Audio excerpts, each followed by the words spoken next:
नमस्कार, जय हिंद, वंदे मातरम। विद्यार्थियों, कैसे हो आप सभी लोग। उम्मीद करता हूं कि आप बहुत अच्छे होंगे। आप सभी लोग देख रहे हो दीपक लक्ष्य अब एजुकेशनल चैनल, जो आपके लक्ष्य पर, आपकी मंजिल पे काम करता है। आज का सेशन विद्यार्थियों बहुत ही महत्वपूर्ण होगा, जो कि हिंदी साहित्य इतिहास के अंतर्गत आत्मकथा विधा पर आधारित है। कक्षा को आप सभी लोग एक बार लाइक कमेंट कर शेयर कर दीजिए। चैनल के ऊपर यदि पहली बार आए हो तो सब्सक्राइब कर बेल आइकन दबा लेना, ताकि आपको भी आने वाली कक्षाएं समय समय पर मिलती रहें। कक्षा को पूरा वाच करिएगा। पहला प्रश्न आपके सामने है। तरुण के स्वप्न शीर्षक कृति किस प्रकार की गद्य विधा है। विकल्प हैं आपके कहानी, जीवनी, आत्मकथा, उपन्यास। आप सभी लोगों को अपना उत्तर करना है ईमानदारी से, ज्यादा नकल मारने के चक्कर में मत रहिए। तो आप सभी ने विद्यार्थियों यदि इस प्रश्न का जवाब दिया है विकल्प सी आत्मकथा, तो राइट माना जाएगा। तरुण के स्वप्न, ये इसकी विधा क्या है विद्यार्थियों, आत्मकथा। हम लोग जो है फिर आगे बढ़ते हैं। तरुण के स्वप्न शीर्षक कृति आत्मकथा गद्य विधा है, और तरुण के स्वप्न जो है ये सुभाष चंद्र बोस जी की आत्मकथा है। ये भारत के स्वतंत्रता संग्राम के अग्रणी तथा बड़े नेता रहे हैं। द्वितीय विश्व युद्ध के दौरान अंग्रेजों के खिलाफ लड़ने के लिए उन्होंने जापान के सहयोग से आज़ाद हिंद फौज का गठन किया था। और इनके द्वारा रचित अन्य कृति है द इंडियन स्ट्रगल। फिर हम सभी लोग जो है आगे बढ़ेंगे। आपका अगला प्रश्न है, जूठन के लेखक कौन हैं। आप लोगों को अपना उत्तर देना है। सूरजमल चौहान, ओम प्रकाश वाल्मीकि, डॉक्टर श्यामलाल माता प्रसाद। क्या होगा विद्यार्थियों इसका जवाब। तो आप सभी ने यदि इस प्रश्न के लिए अपना उत्तर चुना है विकल्प बी ओम प्रकाश वाल्मीकि, तो सही माना जाएगा। और ओम प्रकाश वाल्मीकि हिंदी के एक दलित साहित्यकार हैं। जूठन ये जो आत्मकथा है, इसका प्रकाशन 1997 ईस्वी में हुआ है, जिसके लेखक ओम प्रकाश वाल्मीकि जी हैं। सूरजपाल चौहान ने तिरस्कृत 2002 ईस्वी लिखा है। संतप्त 2002 ईस्वी, ये इनकी दो आत्मकथाएं हैं। और माता प्रसाद जी ने झोपड़ी से राजभवन तक आत्मकथा जो है 2002 ईस्वी में लिखी है। फिर हम सभी लोग अगले क्वेश्चन को देखते हैं। इसका उत्तर तो खुल ही गया है। चलिए, जो खुल गया है तो खुल जाने दीजिए। एक कहानी यह भी किसकी आत्मकथा है। मन्नू भंडारी, मृदुला गर्ग, कृष्णा सोबती, चित्रा मुदगल। तो एक कहानी यह भी ये आत्मकथा किसकी है, आपके मन्नू भंडारी जी की। आपका बंटी, एक इंच मुस्कान, महाभोज इनके बहुत चर्चित उपन्यास हैं। एक प्लेट सैलाब, मैं हार गई यही सच है, त्रिशंकु, आंखों देखा झूठ, तीन निगाहों की तस्वीर इनकी जो है कहानियां हैं। फिर जो है आपका अगला प्रश्न है, गुड़िया भीतर गुड़िया किस विधा की रचना है। उपन्यास, आत्मकथा, जीवनी, कहानी। तो गुड़िया भीतर गुड़िया विद्यार्थियों क्या है आपकी, यह आत्मकथा है। और किसकी है यह आत्मकथा, मैत्रेयी पुष्पा जी की आत्मकथा है। कस्तूरी कुंडल बसे इनकी अन्य आत्मकथा है। और इसके साथ साथ में चिन्हार, तिरियाहट, फैसला, सिस्टर, सेंध, अब फूल नहीं खिलते, बोझ, पगला गई है भागवती, छाह, तुम किसकी हो बिन्नी। ये सब जो है इनकी कहानियां हैं। किसकी, मैत्रेयी पुष्पा जी की। स्मृतिदंश, चाक, अलमा कबूतरी, इदन नमम, गुनाह बेगुनाह इनके जो है उपन्यास हैं। फिर आपका अगला प्रश्न है, कस्तूरी कुंडल बसे आत्मकथा है, किसकी है? शीला झुंझुनवाला की, मैत्रेयी पुष्पा की, कुसुम अंचल की, गोपाल प्रसाद व्यास की। तो कस्तूरी कुंडल बसई आत्मकथा है मैत्रेयी पुष्पा जी की। इसका प्रकाशन 2002 ईस्वी में हुआ है। इनकी अन्य आत्मकथा का नाम है गुड़िया भीतर गुड़िया। फिर जो है आपका अगला प्रश्न है, प्रभा खेतान की आत्मकथा है, कौन सी है? एक कहानी यह भी, पिंजरे की मैना, अन्या से अनन्या, हाथ से।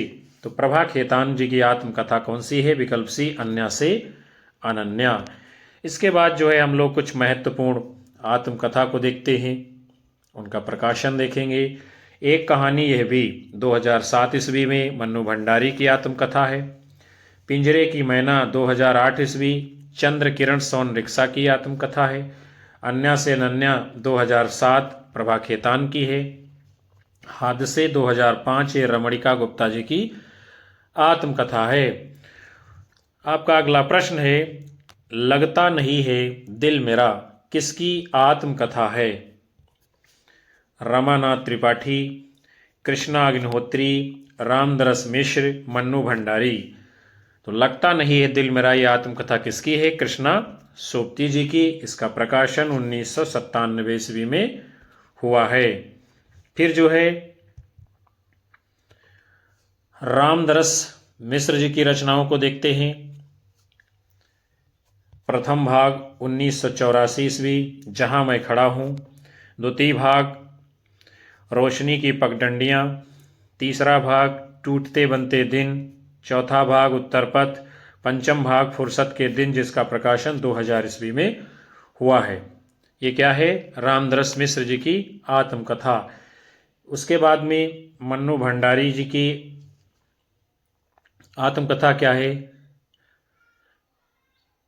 कली, यह भी एक कहानी, यह भी, जिसका प्रकाशन जो है 2007 ईस्वी में होता है। आपका फिर अगला प्रश्न है, निम्नलिखित आत्मकथात्मक रचनाओं को उनके रचनाकारों के साथ में सुमेलित करना है। तो जूठन ओम प्रकाश वाल्मीकि जी की है। उसके बाद में अपने अपने पिंजरे, ये जो है आत्मकथा किसकी है? तो इसमें जो है आपका एक विकल्प कटा हुआ है, अपने अपने पिंजरे, ये किसकी है? मोहनदास नैमिषराय जी की। फिर जो है अर्धकथानक, अर्धकथा है। अर्धकथा आत्मकथा किसकी है? ये डॉक्टर नगेंद्र जी की है। और फिर उसके बाद में है अपनी धरती अपने लोग, ये किसकी है? आपके डॉक्टर रामविलास शर्मा जी की। और जूठन आपने अभी देख ही लिया था, ओम प्रकाश वाल्मीकि जी की है। ये तो हुआ मिलान। आगे विकल्प देखते हैं कौन सा कूट के रूप में सही है, तो वो है आपका विकल्प बी। और आज के अतीत आत्मकथा, ये किसकी है? आपके भीष्म साहनी जी की। रामविलास शर्मा ने जो है 3 भाग में प्रकाशित आत्मकथा है इनकी।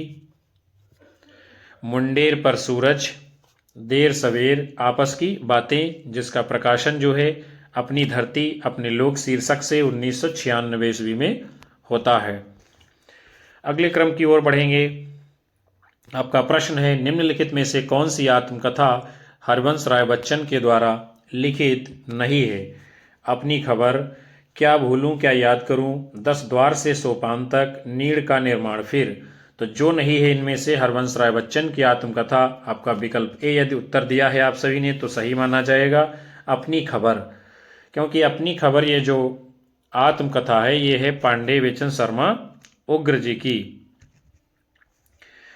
और ये जो हरवंश राय बच्चन जी की आत्मकथा है कब प्रकाशित हुई है देखते हैं। क्या भूलूं क्या याद करूं 1969 ईस्वी, नीड़ का निर्माण फिर 1970 ईस्वी, बसेरे से दूर 1978 ईस्वी, 10 द्वार से सोपान तक 1985 ईस्वी में ये सब प्रकाशित हुए हैं। उसके बाद में आपका अगला प्रश्न है, आत्मकथा में लेखक अपने जीवन की प्रायः आद्योपांत कहानी लिखता है। आत्म संस्मरण में जीवन के एक सीमित खंड के संस्करण लिखता है, ये कथन किसका है? डॉक्टर दशरथ ओझा, महादेवी वर्मा, नंद दुलारे वाजपेयी, डॉक्टर नगेंद्र। तो ये प्रसिद्ध कथन जो है डॉक्टर दशरथ ओझा जी का है। कहते हैं कि आत्मकथा में लेखक अपने जीवन की प्रायः आद्योपांत कहानी लिखता है। आत्म संस्मरण में जीवन के एक सीमित खंड के संस्करण लिखता है। फिर जो है आपका अगला प्रश्न है, आत्मकथा लेखन में सर्वाधिक प्रसिद्धि मिली है, यानी किसको मिली है इनमें से? राजेंद्र प्रसाद को, जवाहरलाल नेहरू को, सरदार पटेल को, महात्मा गांधी को। तो किसको मिली है? विकल्प डी, महात्मा गांधी को। सत्य के साथ मेरे प्रयोग गांधी जी की आत्मकथा है। राजेंद्र यादव की आत्मकथा का नाम क्या है? मुड़ मुड़ कर देखता हूँ। फिर हम लोग आगे बढ़ते हैं। अपनी खबर किसकी आत्मकथा है? शिवपूजन सहाय, हंसराज रहबर, डॉक्टर देवराज उपाध्याय, पांडे बेचन शर्मा उग्र।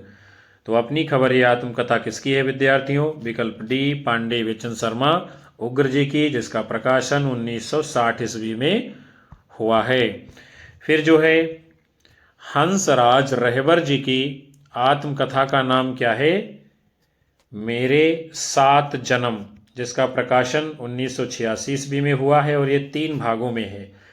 डॉक्टर देवराज जी की आत्मकथा का नाम क्या है? बचपन के 2 दिन, 1958 में प्रकाशित है।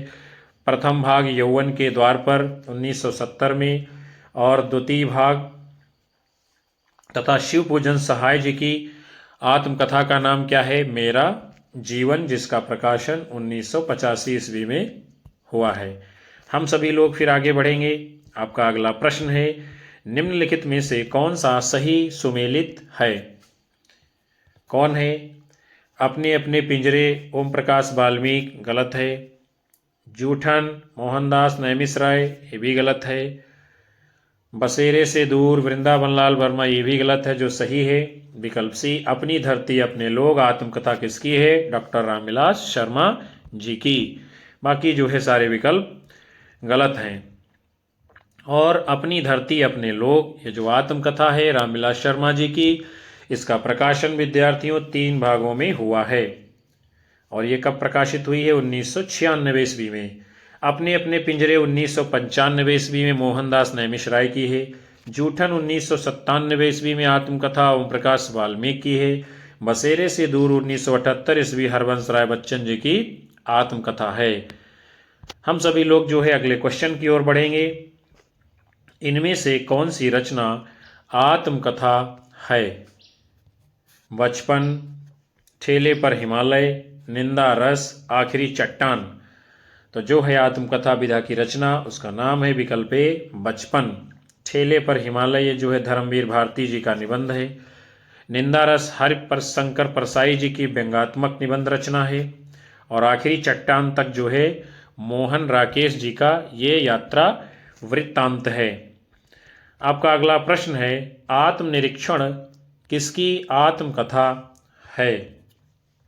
वियोगी हरि, आचार्य चतुरसेन, सेठ गोविंद दास, वृंदावन लाल वर्मा। तो आत्मनिरीक्षण ये जो आत्मकथा है किसकी है? विकल्प सी, सेठ गोविंद दास जी की, जिसका प्रकाशन जो है 1958 ईस्वी में हुआ है। उसके बाद में अन्य महत्वपूर्ण आत्मकथा को हम लोग देखते हैं कौन कौन सी हैं, किसकी हैं। मेरा जीवन प्रवाह 1948 ईस्वी वियोगी हरि जी की है। यादों की परछाइयाँ 1956 ईस्वी आचार्य चतुरसेन शास्त्री जी की आत्मकथा है। अपनी कहानी 1970 ईस्वी वृंदावन लाल वर्मा जी की आत्मकथा है। फिर आपका प्रश्न है अगला, निम्नलिखित आत्मकथाएं और उनके लेखकों के साथ में मिलान करना है।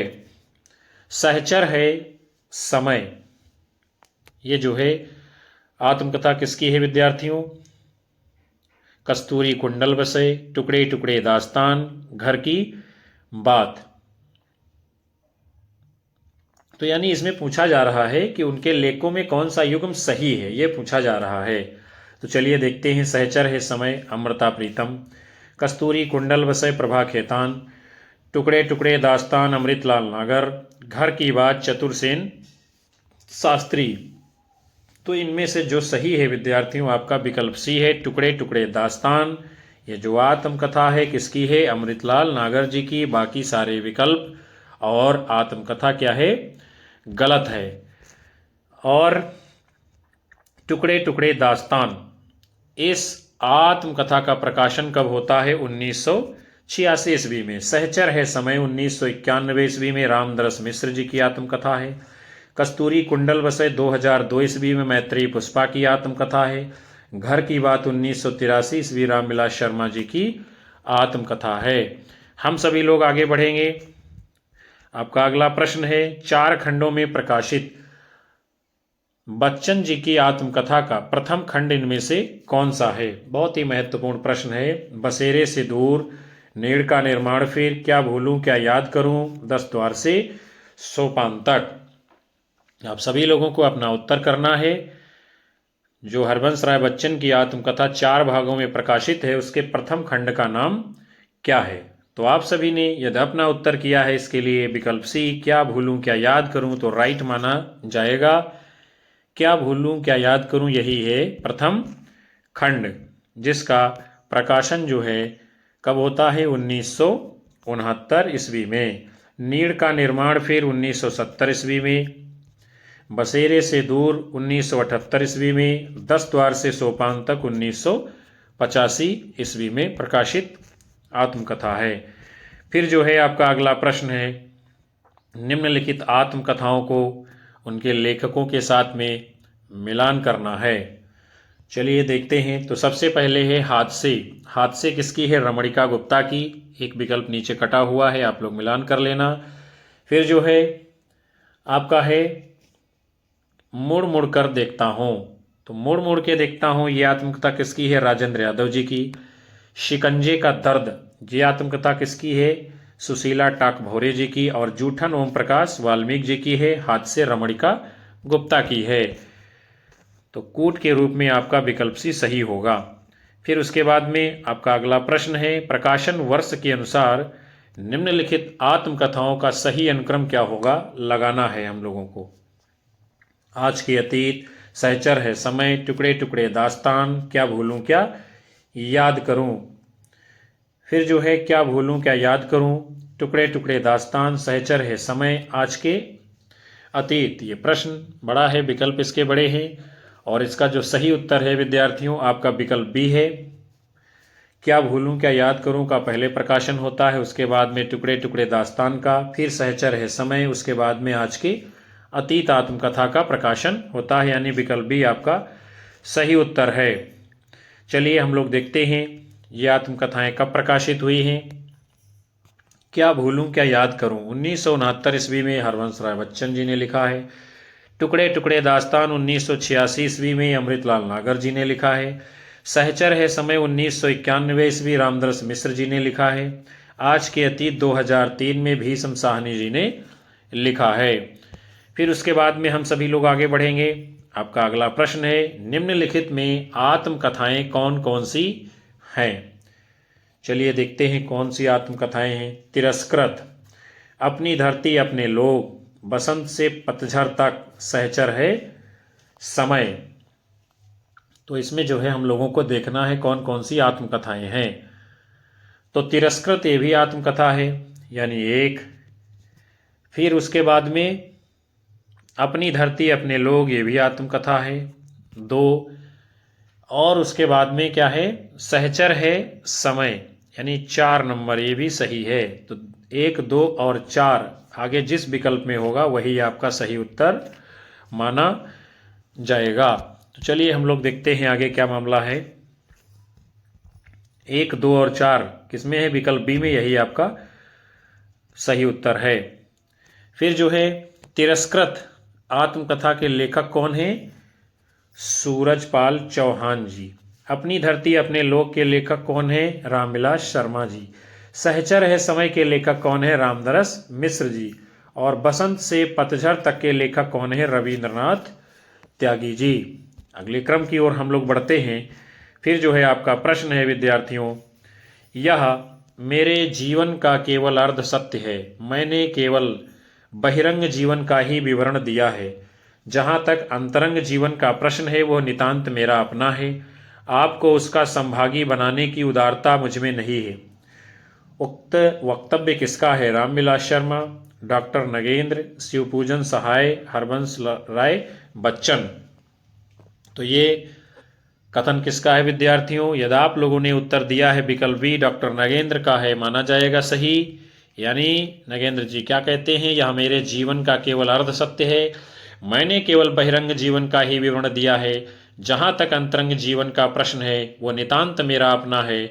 आपको उसका संभागी बनाने की उदारता मुझमें नहीं है। ये बात डॉक्टर नगेंद्र जी कहते हैं। नगेंद्र जी की आत्मकथा का नाम क्या है? तो उसका नाम है अर्ध कथा, जिसका प्रकाशन 1988 ईस्वी में हुआ है। रामविलास शर्मा जी की आत्मकथा है मुंडेर पर सूरज प्रथम भाग, देर सवेर द्वितीय भाग, आपस की बातें तृतीय भाग। शिवपूजन सहाय जी की आत्मकथा कौन सी है? मेरा जीवन। फिर हरबंस राय बच्चन जी की आत्मकथा है क्या भूलूं क्या याद करूं, प्रथम खंड है। नीड़ का निर्माण फिर दूसरा खंड है। बसेरे से दूर तीसरा खंड है। 10 द्वार से सोपान तक ये क्या है? चतुर्थ खंड है। अगले क्रम की ओर हम लोग बढ़ते हैं। आपका अगला क्वेश्चन है मेरी जीवन यात्रा किसकी आत्मकथा है? हजारी प्रसाद द्विवेदी, महावीर प्रसाद द्विवेदी, राहुल सांकृत्यायन, इनमें से कोई नहीं। तो मेरी जीवन यात्रा यह आत्मकथा किसने लिखी है? विकल्प सी राहुल सांकृत्यायन जी ने, जिसका प्रकाशन 1946 ईस्वी में होता है। और मेरा जीवन प्रवाह ये आत्मकथा किसकी है? वियोगी हरि जी की। उसके बाद में कुछ आप बीती कुछ जग बीती आत्मकथा ये किसकी है? भारतेंदु हरिश्चंद्र जी की। निज वृत्तांत ये आत्मकथा किसकी है? अंबिका दत्त व्यास जी की। परिव्राजक की प्रजा ये आत्मकथा किसकी है? शांतिप्रिय द्विवेदी जी की। और सिंहावलोकन ये आत्मकथा है यशपाल जी की। मेरी असफलताएं आत्मकथा किसकी है? बाबू गुलाब राय जी की। फिर हम सभी लोग अगले क्वेश्चन की ओर बढ़ते हैं। आपका प्रश्न है यशपाल की आत्मकथा है, यानी कौन सी है आप लोगों को बताना है। नीड़ का निर्माण फिर, सिंहावलोकन, मेरी जीवन यात्रा, मेरा जीवन प्रवाह। तो यशपाल जी की आत्मकथा का नाम क्या है? विकल्प बी सिंहावलोकन। यशपाल जी की विद्यार्थियों ये जो आत्मकथा है यह आत्मकथा 3 खंडों में प्रकाशित है। कितने खंडों में? 3 खंडों में। कौन सी आत्मकथा? सिंहावलोकन। किसकी है? यशपाल जी की है। प्रथम खंड का प्रकाशन 1951 में हुआ है। दूसरे का प्रकाशन 1952 में हुआ है। तीसरे का प्रकाशन 1955 ईस्वी में हुआ है। नीड़ का निर्माण फिर हरबंस राय बच्चन जी की आत्मकथा है। मेरा जीवन प्रवाह वियोगी हरि जी की आत्मकथा है। और मेरी जीवन यात्रा राहुल सांकृत्यायन जी की आत्मकथा है। फिर जो है हम सभी लोग अगले क्वेश्चन की ओर बढ़ते हैं। रामविलास शर्मा की आत्मकथा अपनी धरती अपने लोग कितने खंडों में विभक्त है? 2, 3, 1, 4। तो विद्यार्थियों आप लोगों को हमने कई बार बताया है रामविलास शर्मा जी की जो आत्मकथा है अपनी धरती अपने लोग, यह 3 खंडों में विभक्त है। कितने? 3 खंडों में। और इसके 3 खंड कौन कौन से हैं? तो पहले खंड का नाम क्या है? मुंडेर पर सूरज। दूसरे खंड का नाम है देर सवेर। तीसरे खंड का नाम क्या है? आपस की बातें। आप सभी का अगला प्रश्न है डॉक्टर हरबंस राय बच्चन की कृति क्या भूलूं क्या याद करूं किस विधा में लिखी गई एक प्रतिनिधि गद्य कृति है? संस्मरण, उपन्यास, रेखाचित्र, आत्मकथा। तो डॉक्टर हरबंस राय बच्चन जी की कृति क्या भूलूं क्या याद करूं जिस विधा में लिखी गई एक प्रतिनिधि कृति है उसका नाम क्या है? तो आप सभी ने यदि अपना उत्तर किया है विकल्प डी आत्मकथा, तो बिल्कुल सही जवाब माना जाएगा। क्या भूलूं क्या याद करूं, हरबंस राय बच्चन जी की क्या है, आत्मकथा। और हरबंस राय बच्चन जी की जो आत्मकथा है विद्यार्थियों, ये 4 खंडों में है। नीड़ का निर्माण फिर, क्या भूलूं क्या याद करूं, 10 द्वार से सोपान तक, बसेरे से दूर। और प्रवासी की डायरी, ये भी जो है रचना हरबंस राय बच्चन जी की है। तो प्रिय विद्यार्थियों, आज के इस बड़े ही महत्वपूर्ण सेशन को हम यहीं पर समाप्त करते हैं, जिसमें आप सभी ने हिंदी साहित्य इतिहास के अंतर्गत आत्मकथा विधा से जुड़े हुए बड़े ही महत्वपूर्ण प्रश्नों की सीरीज को देखा है। मैं आशा करूंगा कि ये सत्र आपको पसंद आएगा। ये प्रश्न आपकी आने वाली विभिन्न परीक्षाओं में हूबहू पूछे जाएंगे। कक्षा को लाइक करिए, कमेंट करिए, शेयर मारिए और अपने साथी मित्रों को हमारे चैनल से जोड़ते जरूर रहिएगा। और हम आपको लगातार कक्षाएं देते रहेंगे। मिलेंगे आप सभी को फिर से नए सेशन में। नमस्कार, जय हिंद, वंदे मातरम, बाय बाय, शुभ रात्रि।